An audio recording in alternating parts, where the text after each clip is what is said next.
জীৱনত দৰিদ্ৰতাই কোনো কামৰে হেঙাৰ হ'ব নোৱাৰে। প্ৰবল ইচ্ছাশক্তি থাকিলেই সকলো কামেই সম্ভৱ। মাথো লাগে ধৈৰ্য আৰু ইয়াৰ সমান্তৰালকৈ কৰিব লাগে কৰ্ম। এলাহ আৰু লাজ নকৰি মাথো নিজ নিজ কৰ্ম কৰি গ'লেই এদিন যে সফলতা মুখ দেখিব তাৰে এক সুন্দৰ নিদৰ্শন দাঙি ধৰিছে যোৰহাটৰ এই যুৱকজনে। যোৰহাটৰ এই যুৱকজনলৈ মন কৰক। নাম তেওঁৰ দিলীপ দাস। সংগ্ৰামৰ পথ বগাই সফলতাৰ শিখৰত দিলীপ দাস। যোৰহাটৰ বৰিগাঁৱৰ সাধাৰণ পৰিয়ালৰ সন্তান, কিন্তু আজি তেওঁ এজন সফল ব্যৱসায়ী। সৰুতেই পিতৃক হেৰুৱাৰ পিছত তেওঁৰ জীৱনত এক কঠিন আৰু দৰিদ্ৰতাৰ সংগ্ৰামৰ মাজেদি আগবাঢ়িছিল। কিন্তু জীৱন সংগ্ৰামত হাৰ নামানি কঠোৰ পৰিশ্ৰম, ধৈৰ্য আৰু আত্মবিশ্বাসৰ সহায়ত আজি তেওঁ নিজৰ এক পৰিচয় গঢ়ি তুলিবলৈ সক্ষম হৈছে। প্ৰথমে দিলীপে মৎস্য ব্যৱসায় আৰম্ভ কৰে।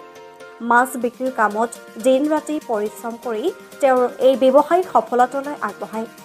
একাগ্ৰতাৰ জৰিয়তে এই ব্যৱসায়ত লাভজনক পৰিস্থিতিৰ সৃষ্টি কৰে। কিন্তু তেওঁৰ লক্ষ্য ইয়াতে সীমাবদ্ধ নাছিল। নতুন উদ্যমেৰে আগবাঢ়িবলৈ তেওঁ সংকল্প লয়। মৎস্য ব্যৱসায়ত সফল হোৱাৰ পিছত দিলীপ দাসে নিজ উদ্যোগ আৰু পৰিকল্পনা বৃহৎ কৰিবলৈ সিদ্ধান্ত লয়। যোৰহাট চহৰৰ কেন্দুগুৰিত জ্যোতি ফুটৱেৰ এণ্ড কিডছৱেৰ নামৰ দুখন বিপণী খোলে। এটা বছৰৰ ভিতৰতে এই বিপণীখন যথেষ্ট জনপ্ৰিয়তা লাভ কৰে, য'ত প্ৰতিদিনে গ্ৰাহকৰ ভিৰ পৰিলক্ষিত হয়। তেওঁ আগন্তুক দিনত ব্যৱসায় অধিক আগবঢ়োৱাৰ লগতে স্থানীয় লোকক চাকৰি দিবৰ বাবে নতুন উপায় বিচাৰিব বুলিও আশা প্ৰকাশ কৰিছে। মই প্ৰথমতে মৎস্যৰ দোকান খুলি টকা 1000 পৰা আৰম্ভ কৰি আজি এইখন দোকান খুলিবলৈ মই সক্ষম হৈছোঁ। ফ্ৰণ্টতে মোৰ এখন মৎস্যৰ দোকান আছে। দোকানখনৰ পৰাই আজি বহুতখিনি কাষ্টমাৰ ৰাইজৰ পৰা আজি মই বহুতখিনি সহায় সহযোগিতা পাইছোঁ। আৰু ভৱিষ্যত ৰাইজক এটাই প্ৰাৰ্থনা কৰিছোঁ যে আপোনালোক আহক আমাৰ দোকানখন অকণমান আৰু অলপ আগবঢ়াবলৈ চেষ্টা কৰক। আপোনালোক লগত থাকিলেহে তেতিয়া আমি আগবাঢ়িবলৈ পাৰিম। কাম কৰালৈকে মানে য'ত ত'ত যি কৰিছিলোঁ, যি পাওঁ তাকে কৰা আছিলোঁ। শেষত গৈ মই মৎস্যৰ দোকানখন আৰম্ভ কৰিলোঁ। আৰু ইয়াত সকলো বস্তুৱে পোৱা যাব। আপোনাৰ কেঁচুৱাৰ পৰা আদি মহিলাৰ পৰা পুৰুষৰলৈকে চব বস্তু ইয়াত পোৱা যাব। তেখেতসকলে এটাই প্ৰাৰ্থনা কৰিছোঁ যে ব্যৱসায় কৰিবলৈ আৰম্ভ কৰক।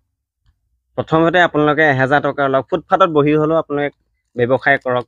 লাজ চৰম এইবিলাক বাদ দি যে এইটো নহয় ফুটপাথত বহিলে যে মোৰ লাজ পাম কিবা পাম, নহয়। ফুটপাথৰ পৰাহে আপুনি পুঁজিপতি বা হ'ব পাৰিব।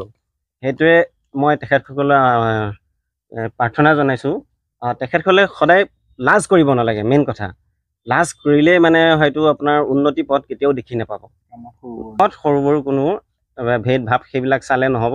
আপোনালোকে কৰ্ম কৰি যাওক আৰু দেখিব এদিন নহয় এদিন ছাকচেছ হ'ব বুলি সেইটো মই বিশ্বাস আছে। আৰু মই নিজকে বিশ্বাসো কৰিছোঁ যেতিয়া অলপ হ'লেও মই অলপ হ'লেও ধৰক আগবাঢ়িবলৈ যেন দেখিছোঁ।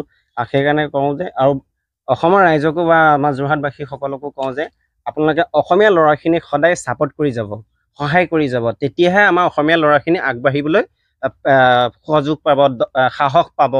কাৰণ অসমীয়াখিনিয়ে যদি সাহস নিদিয়ে আমি কাৰ পৰা ল'ম?